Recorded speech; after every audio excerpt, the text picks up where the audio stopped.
2 लाख रुपये भरले, 8 लाखाचं कर्ज आहे, 6 लाखाचं काय? उद्योगपतींचे 16 लाख कोटी रुपयाचं कर्ज माफ केलेलं आहे। राज्यावरचा 4 लाख कोटीचा कर्जाचा बोजा 11 लाख कोटीवर गेला। 2 लाखाची आम्ही तेव्हा कर्जमाफी दिली, बस 7 वर्षांनी पुन्हा आपण तिथं जाऊ। अध्यक्ष महोदय, ह्या दोन्ही बाबी खोट्या आहेत, फसव्या आहेत। अध्यक्ष महोदय, दुसऱ्या दिवशी वर्तमानपत्र वाचली, अर्थसंकल्प मांडल्यावर दोनच प्रमुख बातम्या, एक म्हणजे कर्जमाफी शेतकऱ्याला आणि दुसरे पायाभूत सुविधा म्हणजे इन्फ्रास्ट्रक्चर आणि कर्जमाफी, हे दोनच मुद्दे वर्तमानपत्रांनी त्याची नोंद घेतली। अध्यक्ष महोदय, पण अध्यक्ष महोदय, ह्या दोन्ही बाबी खोट्या आहेत, फसव्या आहेत। खोट्या म्हणणार नाही, पण फसव्या आहेत। अध्यक्ष महोदय, घोषणा काय होती माननीय मुख्यमंत्री महोदयांनी केलेली? तुमचा सातबारा शेतकऱ्यांचा करू कोरा कोरा कोरा, 3 वेळा कोरा कोरा कोरा, असं घोषणा माननीय मुख्यमंत्री महोदयांनी निवडणुकीच्या आधी केलेली। आता कर्जातून पूर्णपणाने मुक्त करायचे असा त्याचा अर्थ होतो अध्यक्ष महोदय। पण अध्यक्ष महोदय, मुख्यमंत्र्यांनी 2 लाख रुपयापर्यंतच कर्ज माफ केलं। मग 2019 साली अध्यक्ष महोदय आमच्या महाविकास आघाडीच्या सरकारने उद्धव ठाकरेंच्या मुख्यमंत्री पदाच्या नेतृत्वाखाली पहिला निर्णय घेतला आम्ही कर्जमाफीचा, आणि अध्यक्ष महोदय 2 लाखाची आम्ही तेव्हा कर्जमाफी दिली, बस 7 वर्षांनी पुन्हा आपण तिथं जाऊ। राज्यावरचा 4 लाख कोटीचा कर्जाचा बोजा 11 लाख कोटीवर गेला। पण अध्यक्ष महोदय, कर्जमाफीमध्ये काही वाढ झाली नाही। अध्यक्ष महोदय, सगळ्यांना महागाई आहे, तर आमच्या महाराष्ट्रातल्या शेतकऱ्यांना कर्ज महागाई नाही का? आणि म्हणून अध्यक्ष महोदय, मला वाटत होतं, आशा होती की गेला बाजार 5 लाख रुपयापर्यंत तरी कर्जमाफी सरकार करेल। अध्यक्ष महोदय, 2 लाख रुपये भरले, 8 लाखाचं कर्ज आहे, 6 लाखाचं काय?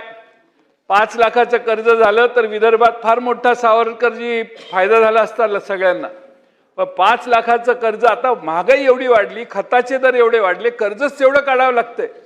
आणि त्यामुळे अध्यक्ष महोदय, आपण शेतकऱ्याला कशी मदत करणार ही भूमिका ठेवली पाहिजे। आता नवीन एक सर्व सहकारी बँकांच्याकडून 9 मार्च 26 पर्यंत नियमित कर्ज भरवणाऱ्या शेतकऱ्यांची माहिती मागवण्यात आलेली।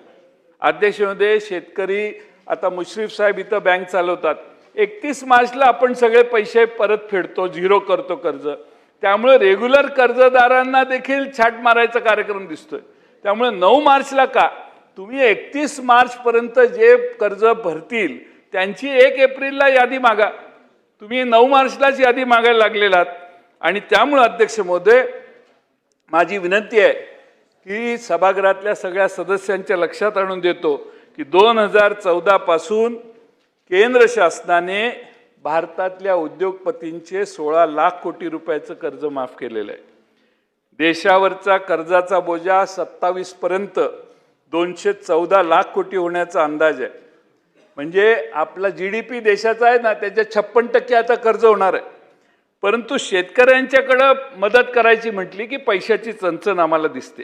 उद्योगपतींचे 16 लाख कोटी रुपये देशात कर्जमाफ झाली, पण भारतातल्या आणि महाराष्ट्रातल्या शेतकऱ्याची कर्जमाफी करायला आपली इच्छा होत नाही।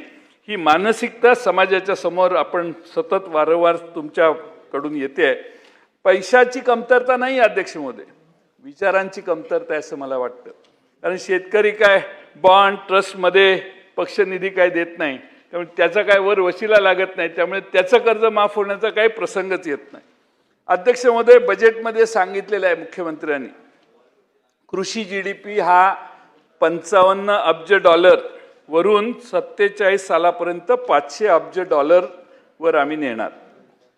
55 अब्ज डॉलर म्हणजे 4.5 लाख कोटी आणि 500 अब्ज डॉलर म्हणजे 45 लाख कोटी रुपये। अध्यक्ष महोदय, मग हा कसा नेणार?